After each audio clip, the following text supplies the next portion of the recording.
3, 2, 1, gravando.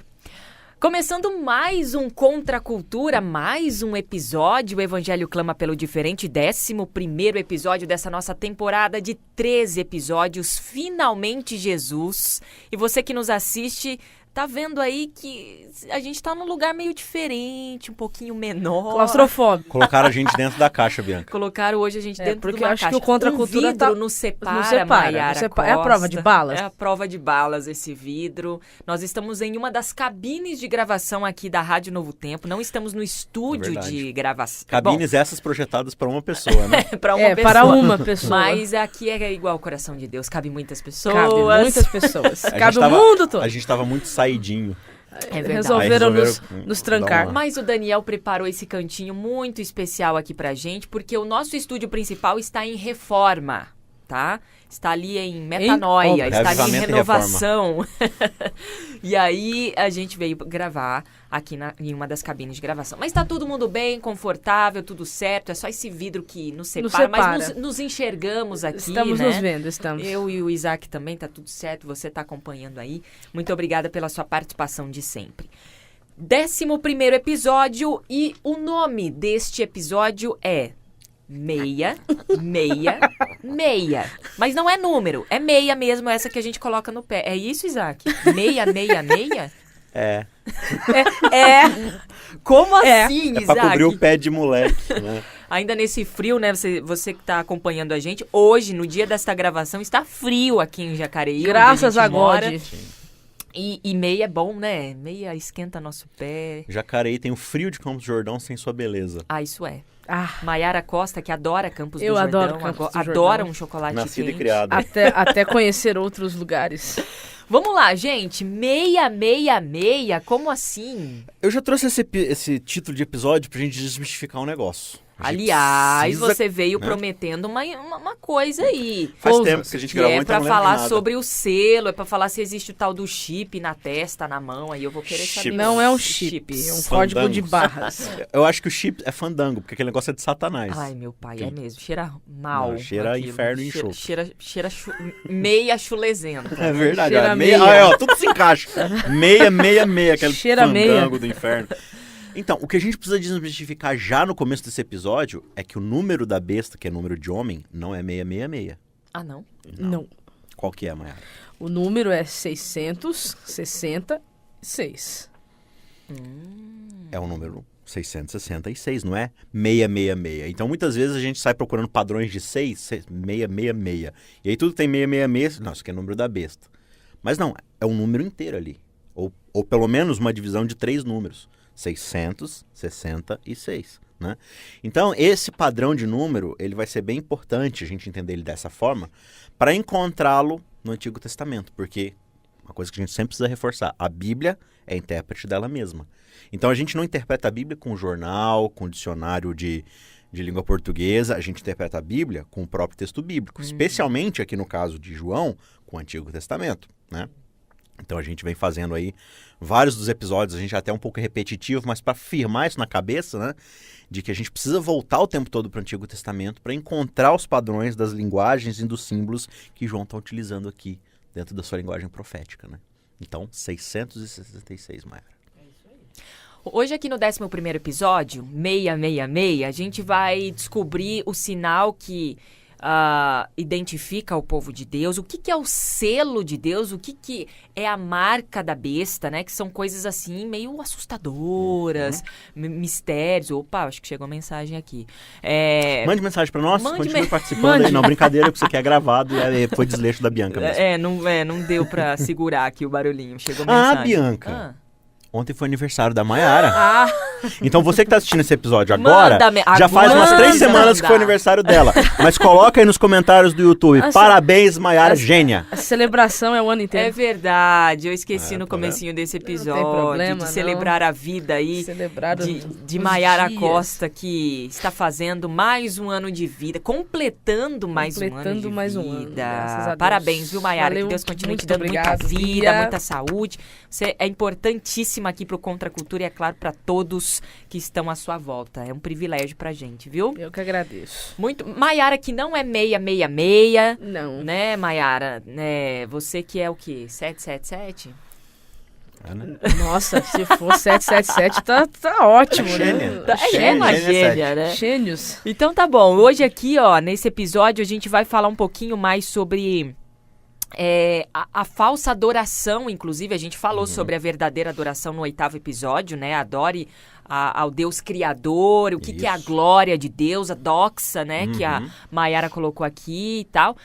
Agora, Isaac, eu acho que tá na hora de você já começar a revelar os seus segredinhos aí. Meus segredinhos? Os Os segredos são de João. Segredos então de Isaac. Vamos abrir estes pergaminhos aí de João e vamos começar a entender o que é esse sinal que identifica o povo de Deus, o que é a marca da besta, é um chip, não é, o que é, o que João tá querendo falar pra gente. Então, você tá com o texto aberto aí de Apocalipse 13? Sim. Então lê o verso 16 aí pra gente. Assim diz o texto. A todos, os pequenos e os grandes, os ricos, os pobres, os livres e os escravos, faz que lhes seja dada certa marca sobre a mão direita ou sobre a fronte. E agora lê o 14:1. Eu vou ler assim que eu reabrir o texto, porque a Bíblia resolveu eu leio fechar. aqui então. Ó. Então vi o Cordeiro em pé no Monte Sião, e com ele estavam os 144.000 que tinham o nome dele e o nome de seu pai escritos na testa. Opa! Então aqui a gente tem uma comparação de dois aspectos. Quais que são? Nós temos aqui a marca da besta, que ela pode ser posta em 2 lugares, né? Ou mão, seguindo a linha de raciocínio do texto, né? Ou Sim. mão ou fronte. E tem a marca, o selo ou a marca de Deus, que só pode ser sobre a fronte. Ou melhor, só pode não, só será sobre a fronte.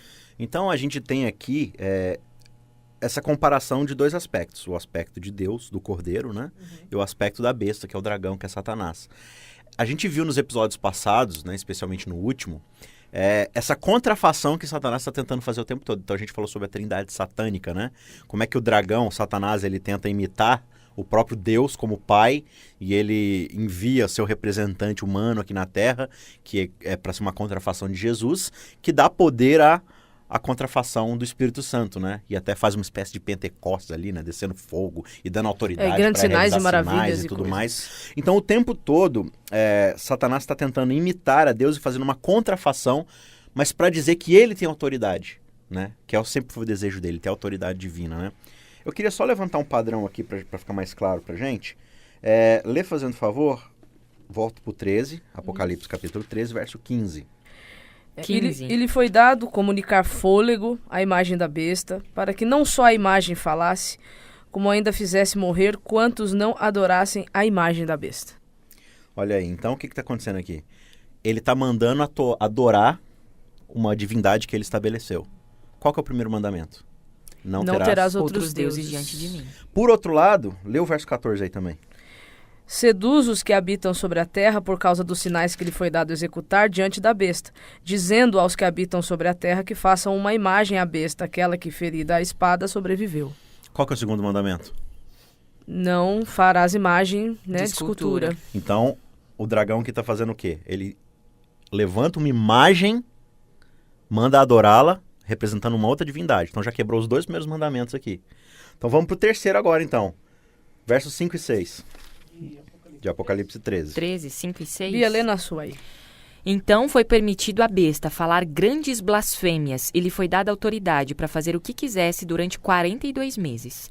Ela blasfemou terrivelmente contra Deus, difamando o seu nome, seu tabernáculo e os que habitam no céu. Qual que é o terceiro mandamento? Não tomarás o nome do Senhor teu Deus em vão. O que a besta está fazendo? Blasfemando o nome de Deus. Então você percebe o tempo todo a contrafação. Primeiro, ele ataca a própria pessoa de Deus, tentando imitar ali toda a trindade. Agora ele vai para o caráter de Deus, que é a sua lei. Então ele difama o primeiro mandamento, difama o segundo mandamento, difama o terceiro mandamento. Falta o quarto. E aí como é que a gente chega no quarto mandamento? E aí a gente percebe que ele vai tentar implantar essa mudança do quarto mandamento também. Porque se ele está vindo nesse crescente desse padrão, ele vai trabalhar com isso daí. E qual que é o quarto mandamento? É o sábado. E a gente já estudou lá no episódio 8, né, sobre adoração, de que o sábado ele é a representação do caráter de Deus em relação à sua autoridade, ao seu domínio, a toda a expansão da sua soberania. Por quê? Porque esse é um mandamento que exalta ele como criador e dono da terra, né? Então, ao adorar a Deus no sábado que ele separou e santificou, a gente dá a declaração de que a gente aceita a soberania de Deus. Então, quando o diabo está fazendo contrafações, ele levanta uma imagem para ele mesmo. Ele vai lá e blasfema contra Deus. Ele vai lá e diz que é para adorá-lo. Agora, ele precisa estabelecer um ponto de adoração para ele que vai exaltar a ele como dono de tudo. Aí fica aí, né, a indagação, como isso vai acontecer. Eu acho que se a gente fica especulando muito também, a gente pode se perder, mas dá para ter uma ideia de como a gente já disse aqui, de um modus operandi. Eu tenho um vislumbre, porque isso já aconteceu na história. No passado a gente tem, né, poderes políticos, religiosos, persecutórios, que forçou, né, as pessoas que eram fiéis a Deus a ter que tomar uma decisão, ou pela sua fidelidade a Deus ou pela própria vida, né? Na Bíblia a gente encontra isso, né? Lá o exemplo dos amigos de Daniel, né, na fornalha. Então, eu acredito que o passado lança luz para o futuro.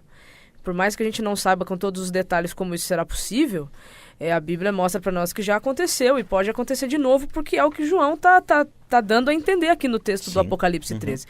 Aqui o texto que a gente leu no verso 16, a gente percebe que essa imposição dessa adoração vai ser algo mundial. Universal, né? Vai ser algo que ninguém vai ficar de fora e uma decisão vai ter que ser tomada. Não vai ser só em um país, não vai ser só numa região. É a nível mundial e haverá sérias consequências, inclusive de morte. É interessante que fala sanções aqui de... econômicas, né? Sim, não comprar, não vender. Então que é o básico pro ser humano, né? Vai mexer na sobrevivência, na subsistência da humanidade, a ponto de deixar a humanidade num beco sem saída, tendo que escolher pelo amor a Cristo ou pela sua própria vida. Então, de novo, a gente vê que esse espírito babilônico, ele existe, ele opera, ele impera. E ele sempre trabalha com a opressão exatamente, a imposição. Com a imposição. E foi o que a gente falou na lição 8, por exemplo, né? No episódio 8, que é como o Isaac até citou Jó, né? Como se Satanás, Jó só te obedece, Senhor, porque você dá coisas para ele, né? E nesse contexto escatológico, nesse contexto de fim dos tempos, é como se Satanás provasse isso também. Deus, eles só te obedecem porque você dá coisa. Então, vou tirar o poder deles de compra, de venda, de tudo. Vamos ver se eles vão te obedecer mesmo. Vamos ver se eles te adoram pelo que você é e não pelo que você dá para eles, né? Exatamente. Então, isso vai acontecer novamente. A gente não pode esquecer que quando o Apocalipse foi escrito, a igreja cristã naquela época estava vivendo essa realidade de opressão, de perseguição. Tudo isso aqui que está acontecendo, entendeu? Que está sendo descrito por João, né, Mayara? Isso. Está sendo descrito primariamente não para nós aqui no século XXI. Está sendo descrito para os cristãos do primeiro século. Né? E eles estão passando pelo que lá? E eles estão passando exatamente por essas dificuldades. Eles já estavam vivendo essa realidade, começando a viver essa realidade. Já tinham pessoas sendo mortas por causa da sua fé. João estava preso por causa da sua fé. Então, o imperador César estava ali, crescendo seu império em cima dos cristãos, perseguindo os cristãos e falando, olha, vocês têm que me adorar como César. Porque naquela época a adoração era ao imperador, né? O romanismo ele foi se tornar uma religião mesmo a partir do quarto século, né? Com igreja institucionalizada e tudo mais. Antes disso era o culto ao imperador. E quem não aceitasse, né, adorar o imperador poderia morrer. E o imperador ele se via como a própria imagem da divindade aqui na Terra. Era Júpiter, se eu não me engano, a divindade que ele achava que era a personificação ou a encarnação, enfim. Sim. Né? Então João está falando assim, olha, o dragão está estabelecendo diante de vocês a imagem de Deus, que é César. Eu acho que todos eles estão entendendo isso daí muito claramente. Então vocês precisam fazer uma escolha. Ou vocês abrem mão da própria vida para permanecer fiéis ao Cordeiro, confiando de que o Cordeiro vai cuidar da vida de vocês, ou, né, e aí com isso vocês vão sofrer sanções, perseguição, morte, ou vocês abrem mão e vão para o status quo e adoram a César e aí vocês vão viver uma vida tranquila e tudo mais, só que saiba que isso vai ter problemas lá na frente, né? Porque aí vocês estão escolhendo o lado perdedor a longo prazo, digamos assim, né? Então é bem interessante a gente analisar esses padrões históricos que a própria Bíblia já traz pra gente, porque, de novo, a gente já falou esse texto aqui, né? De João 19. A profecia não é para satisfazer a nossa curiosidade sobre o futuro. E nem para ficar especulando também. João não tá querendo aqui dizer assim, vai ser assim, vai ter esse detalhe, vai ser tal hora, vai ser um chip desse jeito aqui, né? Não sei o que lá, não sei o que lá, não sei o que lá. Não, ele tá falando assim, olha, preste atenção nos padrões, preste atenção em como a coisa já aconteceu antes, para você começar a compreender quando ela for acontecer novamente. Ele está falando aqui sobre um comportamento, sobre um modus operandi, para você falar assim, olha, eu percebo que isso aqui não condiz com o caráter de Deus. Então, João está chamando a atenção para o caráter das coisas. E isso é muito importante da gente frisar, para a gente poder entrar na questão do sábado e da marca da besta de fato. Porque a gente, como ser humano, tem uma mania muito complicada, por causa do pecado, talvez, ou muito provavelmente, né? De se focar nos símbolos e não na essência dessas coisas, né? Então, vamos lá para Deuteronômio 6.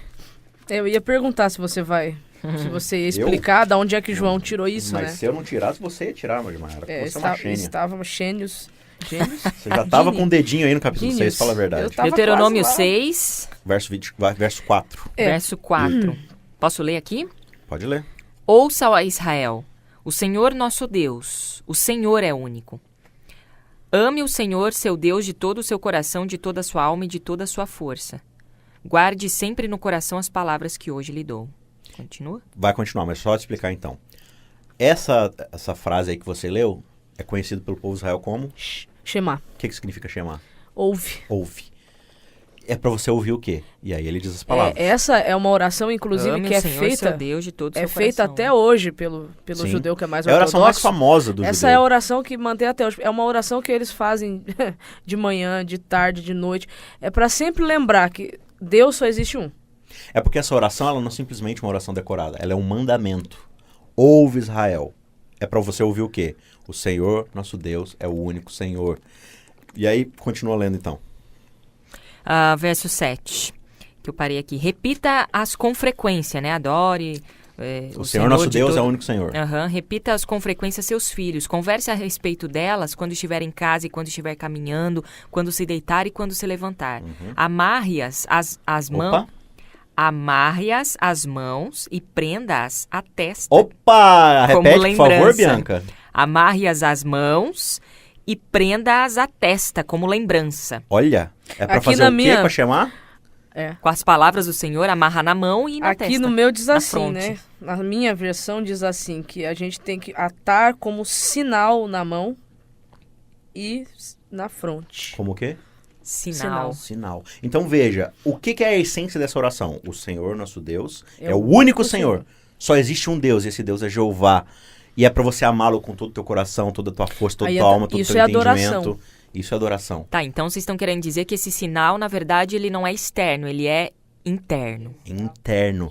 E o que é a marca na mão e na testa é? É um sinal do que está acontecendo dentro. Então ali é um lembrete. Olha, você vai amarrar na mão e na testa para que você tá andando na rua, as pessoas olham para você e falam assim, ó, ele entende que o Senhor é o único Deus. Eu tô passando na rua, a Mara olha para mim, o Isaac entende que o Senhor é o único Deus.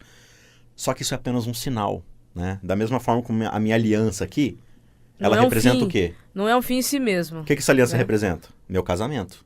Ela é meu casamento? Não. Não é. É um símbolo. Se eu jogar ela no chão, se eu perder, se ela derreter, meu casamento acabou? Não. Não. Agora, se eu deixo essa aliança polida, brilhante no meu dedo e trato minha esposa mal, traio ela, mas a aliança tá bonitinha aqui, meu casamento tá bem? Não. Entendeu? Então, a gente tem essa mania de trocar o sinal pela coisa que realmente é. Então, a oração tá falando assim, olha, é para você não esquecer essas coisas, esses símbolos. Só que quando você passa a achar que porque você tem os símbolos externos, a coisa acontece de fato no coração de vocês, não necessariamente. Você tá confundindo a coisa, entendeu? Então veja, quando eu digo que o sábado é o selo de Deus, eu tenho que tomar muito cuidado com essa frase, porque ela não é correta em toda a sua plenitude. Da mesma forma como ter uma coisa... E aí o judeu, ele vai amarrar cordinhas ali, a mezuzá, ele vai colocar no seu pulso ali, mas isso não significa que ele de fato vive isso, entendeu? Então eu digo assim, não, guardar o sábado é o sinal de que eu estou selado por Deus. Ok. Fala isso para os fariseus da época de Jesus. Não teve gente no universo que guardou o sábado melhor do que os fariseus da época de Jesus. O que eles fizeram com Jesus? Eles literalmente guardaram o sábado. Né? Guardaram no bolso. No bolso. E o que eles fizeram com Jesus? Mataram. Mas eles não eram selados por Deus? Eles não tinham selo de Deus, que era o sábado? Então veja, a questão não é o sábado.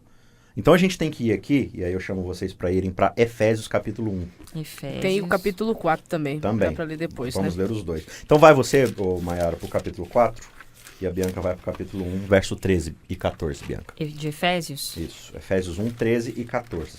Aqui a gente vai ver, de fato, O que é o selo? O que o selo é na sua essência, né? Porque a gente vai ver que o sábado é um sinal externo, mas que ele não é exaustivo em si mesmo, entendeu? Agora a gente vai ver de fato o que ele significa, o que o sábado aponta, o que o sábado representa, né? Então, achou aí, Bianca? Eu acho que Efésios não tem na minha... Achei. Achou? Opa, ainda bem, essa Bíblia é boa, então. Essa Bíblia é boa, tem Versos 13 e 14, então. Efésios 1, 13 e 14 diz o seguinte aqui: Agora vocês também ouviram a verdade, as boas novas da salvação. E quando creram em Cristo, ele colocou sobre vocês o selo do Espírito Santo que havia prometido. O Espírito é a garantia da nossa herança, até o dia em que Deus nos resgatará como sua propriedade para o louvor de sua glória. Qual que é o selo aí, de acordo com Paulo? O Espírito. Então, veja, Paulo pregou o evangelho para a igreja de Éfeso, né? Eles acreditaram, se arrependeram dos seus pecados e confessaram Jesus como único Senhor e Salvador. Portanto, eles receberam o quê? O selamento do Espírito Santo. Então, o Espírito é algo que está dentro do meu coração. E esse Espírito vai se revelar através de tudo aquilo que eu sou. Porque lembra o que diz lá a Torá? Com tudo que você é, com toda a sua força, com todo o teu entendimento. Tudo que você passa a ser, pensar, agir, é um reflexo do Espírito Santo que está dentro de você. E aí, o que diz aí, Maiara, no capítulo 4, verso 30? E não entristeçais o Espírito de Deus, no qual fostes selados para o dia da redenção. Então perceba que o Paulo não está dizendo que o Espírito Santo é o agente selador, como muita gente ensina. Tem algumas versões que diz com o qual foste selado. Então o Espírito, ele é o selo, né? Ele é o selo. No capítulo 1 ele fala, é a garantia. É a garantia. Então assim, isso mostra que nós precisamos estar preocupados se realmente o Espírito Santo está na nossa vida. Tem a questão também, eu não sei se isso é correto, né? Mas parece que faz um pouco de sentido, não sei se isso é apelativo também, de que a fronte tem a ver com a consciência e a mão também, a questão da ação e tudo mais. Eu não sei se isso é muito apelativo, faz até um pouco de sentido. Mas esse lance da gente realmente se preocupar mais com o interno do que o externo. Será que é um chip que vai na mão? Será que vai ser uma marquinha que vai ter na minha testa? Será que é um cartão de crédito que vai unir todas as minhas informações? A galera fica se preocupando com coisa que, é meio... Com sinais, com símbolos. Você não está preocupado com a essência, de fato. É tão legal esse negócio de marca. O Isaac pode falar com mais propriedade porque é publicitário, né? Certo. Tá falando que eu sou da besta. Não, eu não falei que você é da besta. Eu trabalho pra Mamon. Eu não falei que você trabalha pra Mamon. Mas ele é um publicitário, vai, Maiara. Não, mas é que quando você vai ver a definição da palavra... Aí eu sei, aqui eu tô usando a língua portuguesa, né? Mas quando você vai pra definição de marca, né? Uma marca, ela... É um símbolo. Ela é um símbolo de uma empresa. O que aquela empresa significa. Exatamente. Né? Então eu acho legal essa linguagem de marca de Deus e marca da besta, porque as marcas revelará o caráter. Opa, a gente chegou exatamente no ponto essencial. Discorra.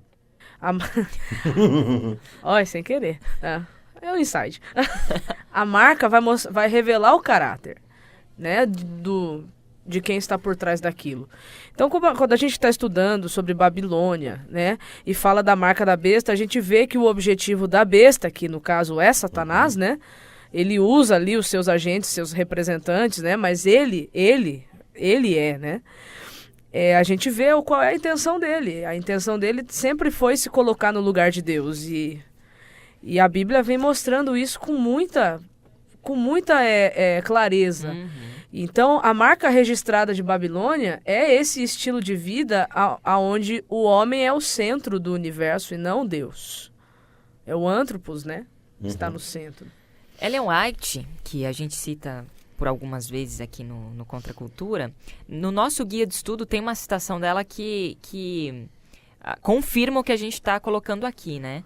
Lá na parte de sexta-feira diz assim: assim que o povo de Deus for selado em sua testa, e aí ela continua, e não se trata de selo ou sinal que se possa ver, mas uma fixação na verdade, tanto intelectual como espiritualmente, de modo que não possa mais mudar, estará também selado o preparo para a sacudidura que virá. Né? Para o momento de de conflito, né? De sacudidura no sentido mesmo, ó, vamos chacoalhar aqui para ver que lado que você vai cair, né?